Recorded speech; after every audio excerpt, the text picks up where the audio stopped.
আমরা সবাই নারকেল দিয়ে বিভিন্ন ধরনের পিঠা খেতে পছন্দ করি। কিন্তু সেই নারকেল দিয়ে গরুর মাংস কিংবা মুরগির মাংস রান্না করা যায় সেটা হয়তো অনেকেই জানে না। তারই রেসিপি আজকে শেয়ার করব।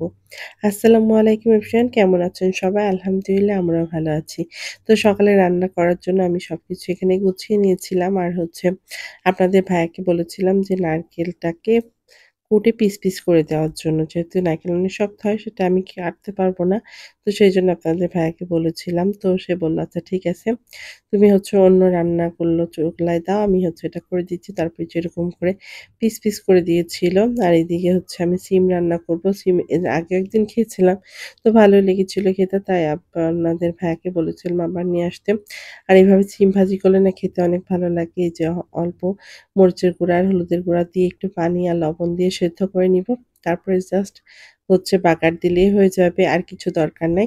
আর আপনারা যদি চান তাহলে যে সেদ্ধ করার সময় একটু কাঁচামরিচও চিড়ে দিতে পারেন। তাহলে অনেক ভালো লাগে। তো এই যে আমার এদিকে সিম আর আলু সেদ্ধ হয়ে গিয়েছে। আমি এবার নাড়াচাড়া করে এটাকে যেরকম আমরা ভাজি করি ওরকম ভাজি করে নিলে হয়ে যাবে।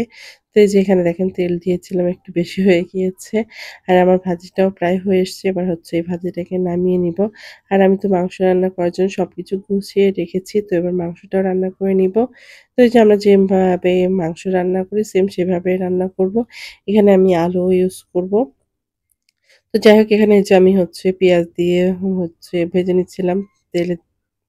তারপর আমি এখানে সব মসলা আগে থেকেই গুঁড়া মসলা, বাটা মসলা একসাথে মিশিয়ে রেখেছিলাম। একটু পানি দিয়ে একটা পেস্ট করে রেখেছিলাম সেটা দিয়ে দিয়েছি। দিয়ে খুব ভালো করে নাড়াচাড়া করে মসলাটাকে আমি প্রায় ৫ মিনিট কষিয়ে নিব। যাতে মসলাটা দিয়ে তেল বেরায়। তারপর মসলাটাও সুন্দরভাবে কষানো হয়ে গিয়েছে। এবার আমি মুরগির মাংসটা দিয়ে দিব। দিয়ে আমি কিছুক্ষণ মুরগির মাংসটা কষিয়ে নিব। তারপরে আমি এখানে নারকেলটা এড করব। নারকেলটা যেহেতু একটু শক্ত, তো আমি আলু পরে দিব। আগে নারকেলটা দিব। আর এভাবে না নারকেল দিয়ে মুরগির মাংস কিংবা গরুর মাংস রান্না করে খেতে অনেক মজা। তো হয়তো অনেকে পছন্দ করে, অনেকে পছন্দ করে না। কিন্তু আমাদের ওই দিকের মানুষ খায়। তো সেইজন্যই আমরাও খাওয়া শিখেছি। আমার আম্মু মাঝে মধ্যেই রান্না করে এরকম করে মুরগির মাংস কিংবা গরুর মাংস দিয়ে নারিকেল।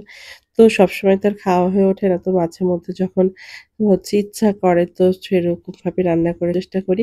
তো এই যে আমি নারকেলগুলা দিয়ে দিয়েছি মুরগির মাংসের ভিতরে। এবার খুব ভালো করে নাড়াচাড়া করে নিয়েছিলাম। তারপরে না কিছুক্ষণ পর আমি আলুগুলো দিয়ে দিয়েছিলাম। তো সেটা আর ভিডিও করা হয়নি।